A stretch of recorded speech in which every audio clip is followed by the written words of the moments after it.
या अन्य मसलों पर भी विपक्षी नेताओं को, विपक्षी पार्टियों के नेताओं को इसलिए चिन्हित किया जा रहा है क्योंकि सीधे मुकाबले में शायद भाजपा उनका मुकाबला नहीं कर पा रही।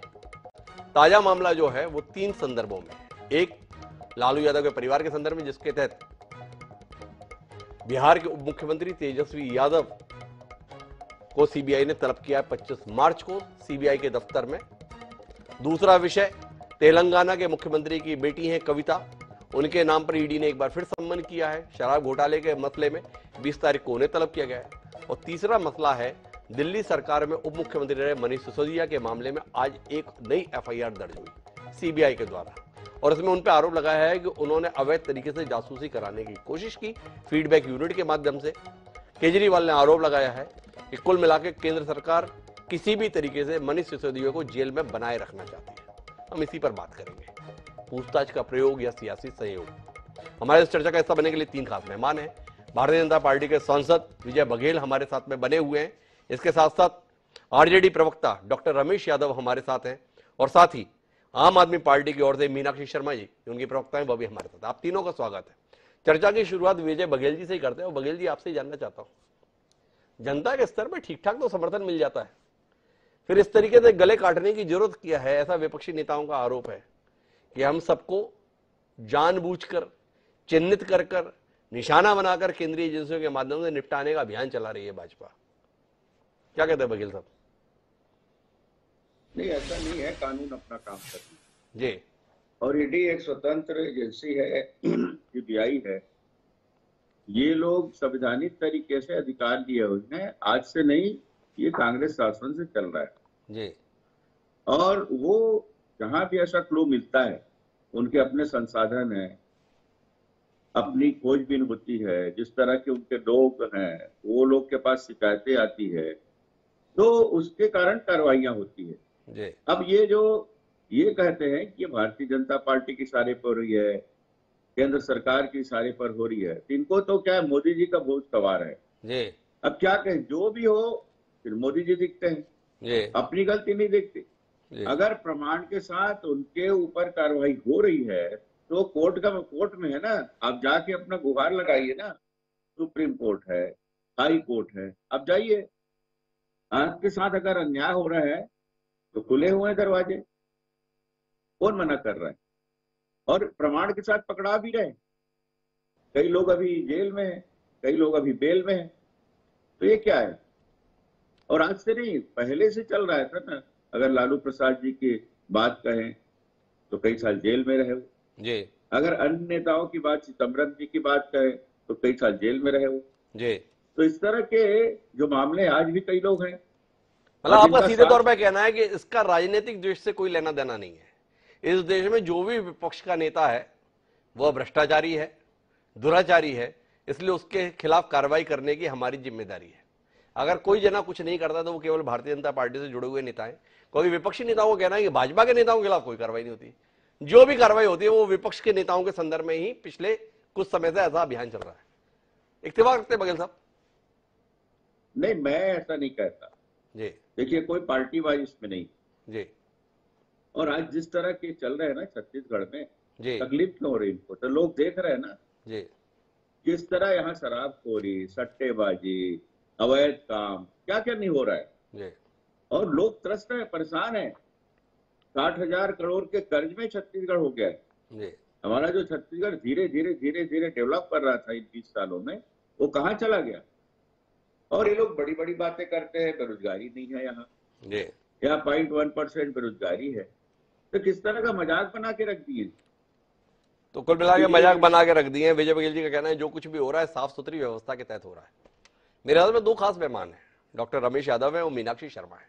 शुरुआत मीनाक्षी जी से करते हैं। आम आदमी पार्टी, बदलाव की बात कहने वाली पार्टी, सार्वजनिक जीवन में पारदर्शिता की बात करने वाली पार्टी, स्वच्छता, चारित्रिक शुद्धता की बात करने वाली पार्टी, और उसके नेता एक एक करके जेल में, और जेल में भी ऐसे कि बेल तक के आसार नहीं, चाहे वो सत्येंद्र जैन हो, चाहे मनीष सिसोदिया हो। उसके बाद शिकायत मोदी जी से, भाई आप ही ने कहा था साफ सुथरा काम करेंगे, साफ सुथरा काम नहीं किया तो जेल में चले गए, तो नाराज क्यों है? मीनाक्षी, थोड़ा रोशनी मिले। देखिए डॉक्टर हिमांशु, पूरा देश की जनता देख रही है किस तरीके से केंद्र में बैठी बीजेपी विपक्षी जितने भी विपक्षी हैं सबके ऊपर सीबीआई ईडी के द्वारा झूठी कार्रवाई कर रही है। आप अगर मैं बात करूं आम आदमी पार्टी की, तो आम आदमी पार्टी की जो लोकप्रियता है वो दिन प्रतिदिन बढ़ती जा रही है। खासतौर से जो हमारे मुख्यमंत्री हैं अरविंद केजरीवाल जी, उनकी जो लोकप्रियता है वो दिन प्रतिदिन दिल्ली में ही नहीं पूरे देश के अंदर बढ़ती जा रही है। और आप देखेंगे कि इनको 2024 में डर सताने लगा है विपक्ष का, और खासतौर से अरविंद केजरीवाल का, क्योंकि अगर कोई दूसरा चेहरा नजर आता है प्रधानमंत्री के लिए तो जनता की राय में वो सबको मुख्यमंत्री माननीय हमारे अरविंद केजरीवाल जी नजर आते हैं। आप देखिए दिल्ली में 2 बार जनता ने उन पर विश्वास जताया और पूर्ण बहुमत से सरकार बनवाई। फिर पंजाब में उनकी पूर्ण बहुमत से सरकार बनी, फिर वो गोवा गए, फिर क्या कहते हैं गुजरात गए, और अब राजस्थान भी जा रहे हैं, हिमाचल में भी हमारा है। धीरे धीरे करके पूरे देश के अंदर हम राष्ट्रीय पार्टी बन चुके हैं और पूरे देश में आम आदमी पार्टी की लोकप्रियता बढ़ती जा रही है। यही बौखलाहट है हम केंद्र सरकार में बैठी बीजेपी की, कि जिस तरीके से मीनाक्षी आप तो लोकप्रियता के चरम पर हैं, वो अपनी जगह, और आपके संदर्भ में आरोप अपनी जगह। मनीष सिसोदिया किन मामलों में जेल में है? शराब घोटाले के अंतर्गत जेल में है, जिसमें लगाए गए करोड़ों के वारे न्यारे करने के चक्कर में उनको जेल में डाला गया। अभी जो आज मामला दर्ज हुआ है वो भी बड़ा सनसनीखेज मामला है कि एक यूनिट बनाई फीडबैक यूनिट के नाम पर, और उसके नाम पर विपक्षी नेताओं की जासूसी कराने का काम किया।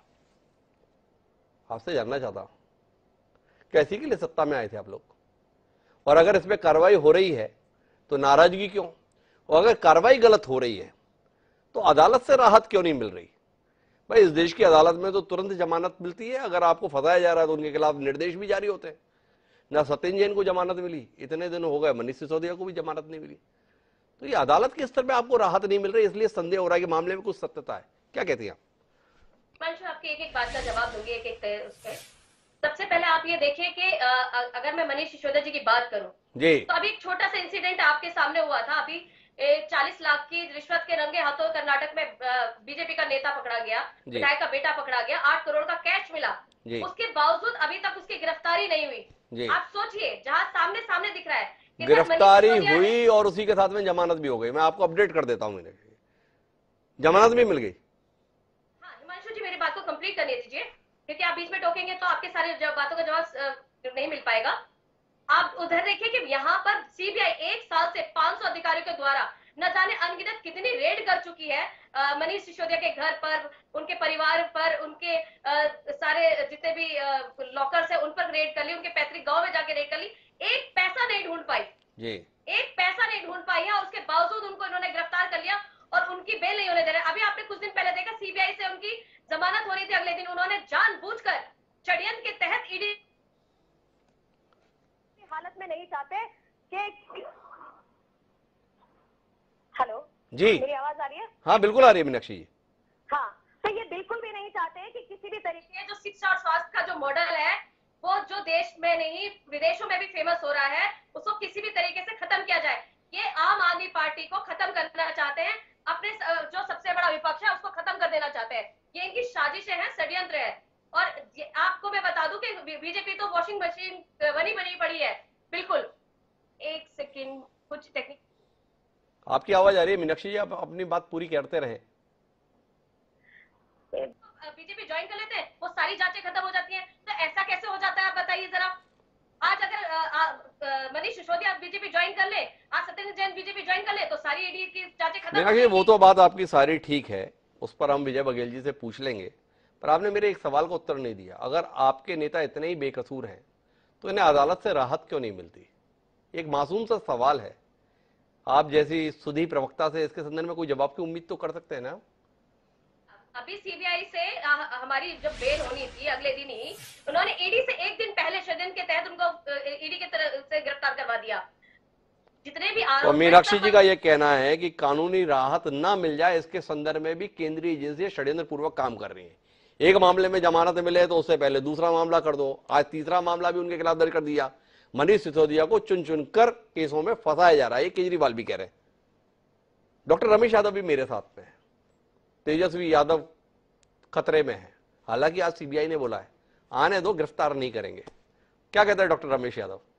आपकी पार्टी में तो पहले ही गंभीर किस्म के आरोप रहे हैं, और रमेश यादव जी अभी का जो मामला है वो ये है कि लालू यादव जी रेल मंत्री थे, रेल मंत्री होते हुए नौकरियां दी, नौकरियों के बदले में तसल्ली से लोगों से जमीनें ली।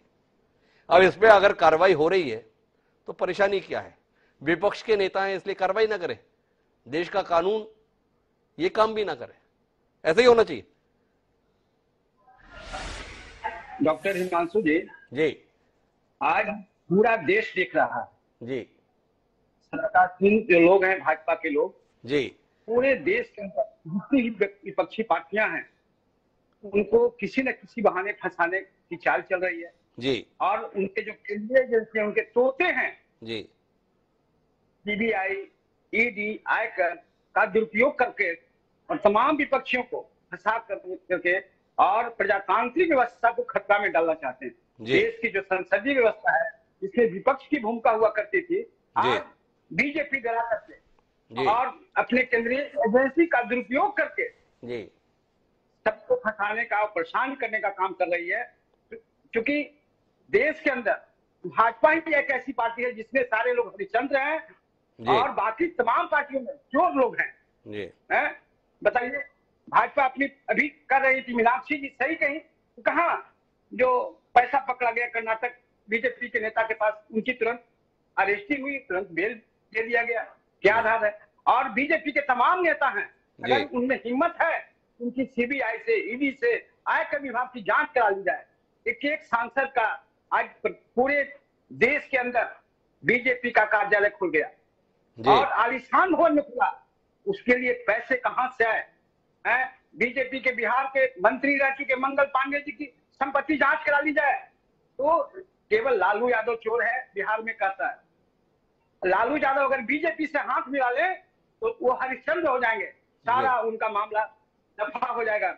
आज बीजेपी के पास कोई मुद्दा नहीं है, धर्म के नाम पर, हिंदू मुस्लिम के नाम पर, हिंदुस्तान पाकिस्तान के नाम पर झूठी वादा करके सत्ता में आने का काम करते हैं और उनको डर है कि 2024 का जो लोकसभा चुनाव है उसमें लालू यादव मजबूती के साथ पूरे विपक्ष को गोलबंद करने का काम करेंगे और इसलिए साजिश के तहत उनको फंसाने का, डराने का, धमकाने का काम। अच्छा, एक बात बताइए रमेश यादव जी, जब आपको पता है कि भारतीय जनता पार्टी या केंद्र में बैठी हुई सरकार विपक्षी नेताओं को चिन्हित कर रखी है, थोड़ी भी गड़बड़ होगी तो पकड़ लेंगे, तो आप लोग सचेत क्यों नहीं रहते? आप देखिए, नीतीश कुमार इतने समय से मुख्यमंत्री है, उनके खिलाफ कोई मामला दर्ज हुआ क्या? अपने बच बचा के रहते हैं। ममता बनर्जी, दाएं बाएं के लोगों पे भले ही मामले दर्ज हुए, ममता बनर्जी के संदर्भ में कोई मामला आया क्या? इसलिए नहीं आया क्योंकि उन्होंने अपने हाथों को साफ रखा हुआ है। ये जो आपकी पार्टी के नेता हैं ये मसले में क्यों फंस जाते हैं? अब लालू जी के संदर्भ में मामला है, वो तो सजा याफ्ता भी है, प्रमाणित भी हो रखा है। तेजस्वी यादव 4-4 बार सम्मन आ चुका, हिम्मत नहीं जुटा पा रहे सीबीआई का सामना करने के लिए, इतना घबराए हुए क्यों हैं? और अगर इतना ही डरता तो ऐसे काम करने से बचते क्यों नहीं है? पूरी तरह से ये साजिश है और साजिश के शिकार ये लोग हो रहे हैं जी। बिल्कुल उनकी जो गलत नीति है और बीजेपी डर करके इन लोग को फंसाने का काम कर रही है। कहीं इन पर कोई इस तरह का मामला नहीं है। सीबीआई क्या किया? सार्वजनिक करने का काम था। अगर सीबीआई जब जांच छापे मारी तो उसमें क्या मिला? उन्हें कुछ प्राप्त नहीं हुआ, केवल बदनाम करने की नियत से, डराने की नियत से उनके द्वारा छापेमारी करके ये परेशान किया जा रहा है। अब उनको सीबीआई वालों को मिलता नहीं है, पर चुन चुनकर निशाना बनाया जा रहा है। मैं वापस आता हूं विजय बघेल जी के पास में। और बघेल जी, आपके संदर्भ में बड़ी शिकायत है लोगों को, बोले कुल मिलाकर आपका काम है अपनी पार्टी के संदर्भ में व्यवस्था बनाना। जो नेता इस सबके दबाव के चलते आपका हिस्सा हो जाता है उसके संदर्भ में मामला खत्म हो जाता है। अब असम के जो वर्तमान में मुख्यमंत्री उनके खिलाफ भी बड़े मामले थे और आप लोग बड़े गरज के बताते थे महाभ्रष्टाचारी है। आजकल आपके बड़े सम्मानित नेता हैं शुभेंदु अधिकारी, उनके संदर्भ में भी आप लोग बड़े गरज कर बोलते थे किस तरीके का करप्शन किया हुआ है। आजकल विपक्षी नेता की भूमिका में है। महाराष्ट्र के संदर्भ में या अन्य प्रदेशों के संदर्भ में, मध्य प्रदेश की बात कर लें, क्या कहेंगे? ये विपक्षी नेता अगर ये कह रहे हैं कि आपने तो जो है एक लॉन्ड्री चला रखी है, अगर हमारी दुकान में आ जाओगे तो पाक साफ हो जाओगे और नहीं तो गंदगी के तहत जेल में डाल दिए जाओगे, क्या बोलते हैं विजय बघेल जी? ऑफर खुला खुला है। ऐसा नहीं है देवेंद्र साहब जी, अब ये है कि आप जो कह रहे हैं या बाकी लोग जो कहते हैं उसमें अंतर कैसे रह जाए जी कि आप जैसे नेता लोग बोलते हैं वही चीज आप बोल रहे हैं जी कि भाई दूसरे जगह रहे तो अपराधी भारतीय जनता पार्टी में आ जाए, गंगा है, गंगा का शुद्धिकरण हो जाए, ऐसा नहीं।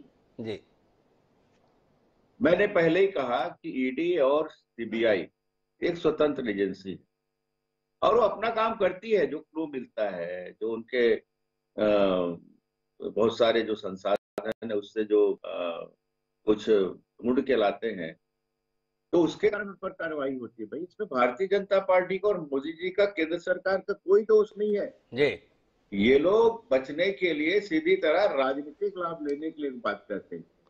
अभी आपने कहा, बघेल साहब आपकी याददाश्त थोड़ी कमजोर है। क्या है, आप जब भाजपा के प्रखर नेता के तौर पर सियासत कर रहे थे ना, और आपकी पार्टी विपक्ष में थी, तो सुप्रीम कोर्ट से एक निर्णय आया था जिसमें बताया था कि सीबीआई तो केंद्र सरकार का तोता है। आपको बड़ी शिद्दत से याद रहा था, जब भी मौका मिलता था ना, आप और आपके तमाम नेता इस बात को बड़े मुस्तैदी के साथ कोट करते थे। और अब अचानक आप कांग्रेसियों की भाषा बोलने लगे या यूपीए सरकार की भाषा बोलने लगे। जांच एजेंसियां हैं, स्वतंत्र काम कर रही हैं। अरे आप ही ने बताया था देश को कि ये तोता है। आजकल विपक्ष आरोप लगा रहा है तोता बाज बन गया है। क्या कहते हैं विजय जी, भूल गए आप? जी वकील साहब, जो उस समय संदर्भ क्या था, उस समय क्या बातें हुई थी, उस समय कैसा वातावरण था, उस समय की बात हो गई जी। और मैं उस पर टिप्पणी करना नहीं चाहता क्योंकि मैं अपने मुंह से ये शब्द नहीं बोलता जी। हो सकता है कुछ ऐसे लोग हो जो जुमलेबाजी करते हो, लेकिन मेरी आदत है जो स्पष्ट है मैं स्पष्ट बोलता हूँ जी। अभी मैं भी गृह मंत्री रहा, अपने जी। राज्य मंत्री रहा, संसदीय सचिव रहा अपने प्रदेश का। जी। तो इस तरह के हमने कोई वाकया भी नहीं किया ना हमने ऐसी टिप्पणियां की।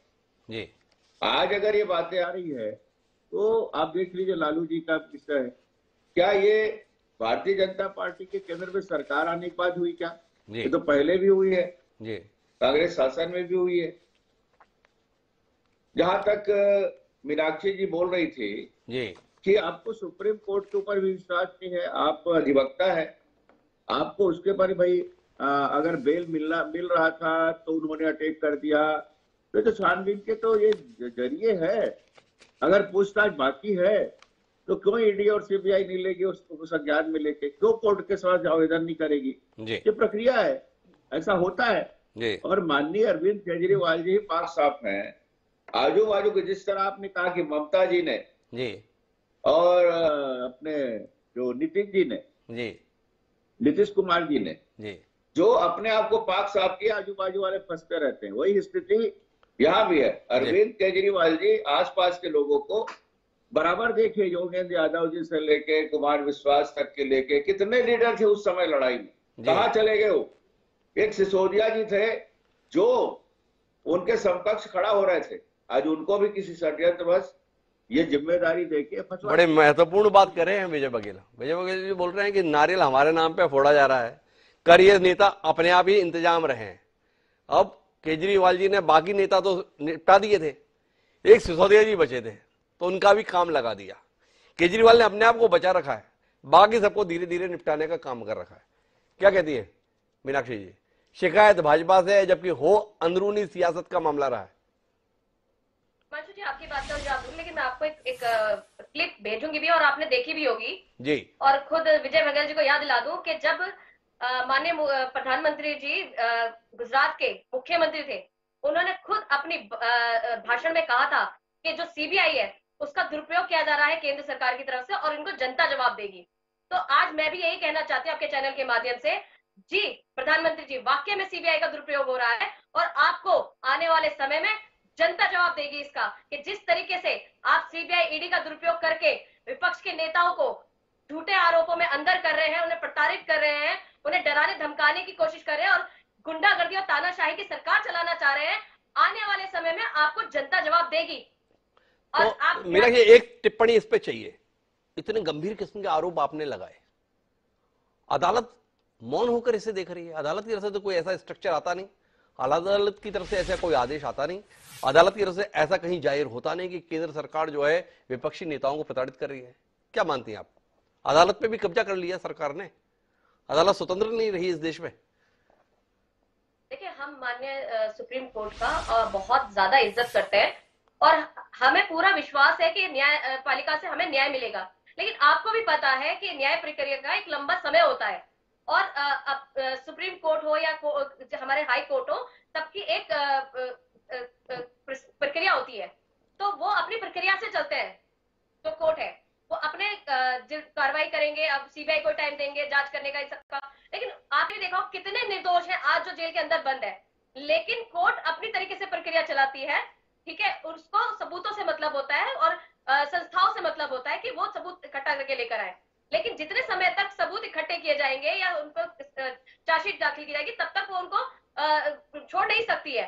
तो इसमें न्यायपालिका में तो हमें कहीं भी डाउट है ही नहीं। हम तो साफ कह रहे हैं कि ये षड्यंत्र सिर्फ और सिर्फ केंद्र सरकार में बैठी बीजेपी का है, जो विपक्ष की आवाज दबाने के लिए तानाशाही और गुंडागर्दी से सरकार चला रही है। अच्छा मीनाक्षी, ये एक बात बताइए, बहुत मासूम सा सवाल है आपसे, मोदी जी को खतरा किससे है, केजरीवाल जी से या मनीष सिसोदिया से?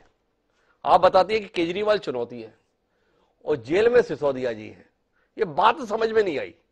जिससे खतरा है वो मस्त मुख्यमंत्री बना हुआ पूरे देश में जो है अपना परचम फहरा रहा है, और जो उसका साथी है वो जेल में है। तो थोड़ा आप स्पष्ट करें, खतरा किससे, केजरीवाल से या सिसोदिया जी से? जी मीनाक्षी जी।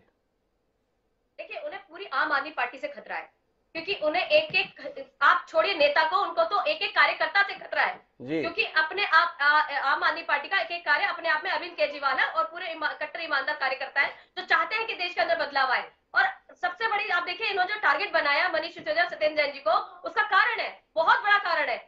आप देखिए कि अगर आम आदमी पार्टी की दिल्ली के अंदर, देश के अंदर और विदेश के अंदर अगर कहीं तारीफ हो रही थी तो वो स्वास्थ्य शिक्षा के नाम पर हो रही थी। और इन्होंने इसलिए सबसे ज्यादा जो टारगेट किया है वो स्वास्थ्य शिक्षा को किया है। इसीलिए इन्होंने स्वास्थ्य मंत्री और शिक्षा मंत्री को गिरफ्तार करके आम आदमी पार्टी के मजबूत पिलरों को गिराने की कोशिश की है, ताकि आम आदमी पार्टी। मीनाक्षी जी का बहुत गंभीर किस्म का आरोप है कि आम आदमी पार्टी की सरकार दो मुद्दों पर न केवल देश में बल्कि विदेश में भी बहुत सराही जा रही थी, एक स्वास्थ्य के मुद्दे पर, एक शिक्षा के मुद्दे पर। तो प्रदेश के स्वास्थ्य मंत्री और शिक्षा मंत्री दोनों को फंसाकर जेल में डाल दिया गया। ये कुल मिलाकर भारतीय जनता पार्टी की रणनीति का हिस्सा है। अब मैं आ जाता हूं एक बार फिर आरजेडी प्रवक्ता पे। ये तेजस्वी यादव ने क्या लोकप्रिय काम किया हुआ है जिसके तहत उन्हें टारगेट किया जा रहा है? भाई मीनाक्षी जी ने तो निकाल दिया कि हमारे नेताओं को तो इसलिए टारगेट किया गया। आप भी बता दो डॉक्टर रमेश यादव, आपके नेता ने क्या कमाल किया हुआ है जिसके कारण से बीजेपी तेजस्वी यादव को अब निशाने पर लिए हुए? हिमांशु बाबू, बीजेपी बिहार की सत्ता में थी, तेजस्वी यादव ने कान पकड़कर बाहर करने का काम किया और बीजेपी को डर सता रहा है। इसी तरह से केंद्र की सत्ता से हटाने का काम राष्ट्रीय जनता दल के लोग लालू यादव के नेतृत्व में पूरे देश को संगठित करके करने का काम करेंगे। इसलिए एक बदले की भावना से, द्वेष की भावना से, राजनीतिक प्रतिस्पर्धा की भावना से तेजस्वी यादव को फंसाने का काम बीजेपी। बड़े महत्वपूर्ण टिप्पणियां। मैं आखिरी टिप्पणी के लिए विजय बघेल जी आना चाहता हूं। मानना तो पड़ेगा आपको कि आम आदमी पार्टी आपके लिए एक नासूर है। दिल्ली में आपके तमाम दिग्गज नेता बैठे हुए हैं। 3 लगातार चुनावों में, विधानसभा में आम आदमी पार्टी के प्रति जैसा जन समर्थन है वो आपको बेचैन तो करता है। माननीय आरजेडी प्रवक्ता ने भी बताया बहुत टीस है, आपको बहुत तकलीफ है। बिहार में हम सत्ता में थे, तेजस्वी यादव ने निकाल बाहर किया सत्ता से, हमें बर्दाश्त नहीं हो रहा आपसे। तेलंगाना के संदर्भ में यही स्थिति है। टीआरएस बीआरएस बन के अब पूरे देश में घूमना चाहती है, छटपटा रहे हैं आप। इसलिए चुन चुनकर इन नेताओं को भेज रहे हैं जेल में। क्या कहते हैं विजय बघेल जी, ऐसे ही निपटाएंगे इन नेताओं को? इनको डर हो गया है। जैसे ये लोग तो बोल रहे हैं ना, आदरणीय रमेश जी बोल रहे थे कि विपक्ष को एक कर रहे हैं जी, विपक्ष को एक कर रहे हैं किसके खिलाफ? मोदी जी के खिलाफ। अरे भैया, ये एक बार नहीं है, आप लोग कई बार फेल हो चुके हैं। कभी कोई इधर भगता है, कोई उधर भगता है। ये तो अब मैं ज्यादा टिप्पणी नहीं करूंगा। जो हम लोग वो केकड़े और मेढक की बात करते हैं ना, वही हो रहा है।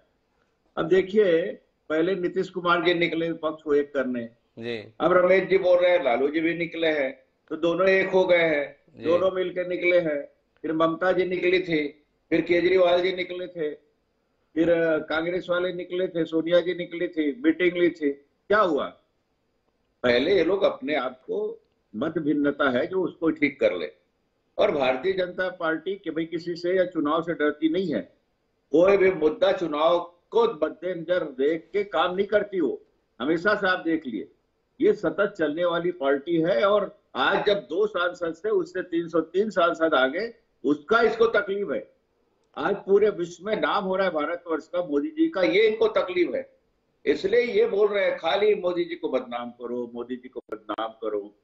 तो ये सब नहीं चलेगा। और ये लोग जिस मुद्दे को लेके केजरीवाल जी वो अनशन में बैठे थे जी, उस समय, हमारे उस समय के जो अन्ना हजारे जी के साथ, मास लीडर है अन्ना जी के साथ जी, ये विषय सीधा उधर ले जाए। मैं थोड़ा सा अन्ना जी के साथ, अन्ना जी कहाँ चले गए बेचारे? गांव में फिर बैठ गए। ये अपना मस्त पूरा पसार रहा है और बोल रहे हैं अन्ना जी के पास कभी मिलने जाते हैं, कभी उनकी भावनाओं को सम्मान करते हैं, उस विषय को लेकर कभी इन्होंने बात की है? तो ये सब नहीं होगा। वाकई में स्वास्थ्य मंत्री और जो हमारे शिक्षा मंत्री जी है, वो काम अच्छा कर रहे थे दिल्ली में, इसलिए इनको डर हो गया कि ये ज्यादा मेरे से लोकप्रिय मत हो जाए। अब वहां पे मान जैसे हमारे सांसद थे बेचारे, कुछ मजा वजा आता था संसद में, उनको वहां ले गए पंजाब में, वहां मजे ले रहे हैं। तो ये सब बातें थोड़ी सी उलझन पड़ी। और रेवड़ी बांट के सरकार बनाना भारतीय जनता पार्टी को नहीं आता, सच्चाई में काम करती है। हमारे ऊपर विश्वास है, सिद्धांतियों राष्ट्र प्रेम को लेकर चलते हैं, राष्ट्रहित को लेकर चलते हैं। अगर उस हम राष्ट्रहित को लेकर चलते हैं। विजय बघेल जी का कहना है 3 बातें निकल के आ रही है। एक तो ये कि विपक्ष की मुश्किलें आसान नहीं होने वाली है, सरकार का तरीका है। इस सरकार से अगर जूझना है तो अपने आप को पाक साफ रखना होगा। अगर आप गड़बड़ करेंगे तो सरकार इस आधार पर बख्श दे कि आप विपक्ष के नेता है, ऐसे हालात नहीं दिखते। दूसरी बात जो समझ में आती है वो ये है कि कुल मिलाकर भारतीय जनता पार्टी को इन आलोचनाओं से कोई फर्क नहीं पड़ता। भारतीय जनता पार्टी इन आलोचनाओं के चलते अपनी चाल को बदलने वाली नहीं है।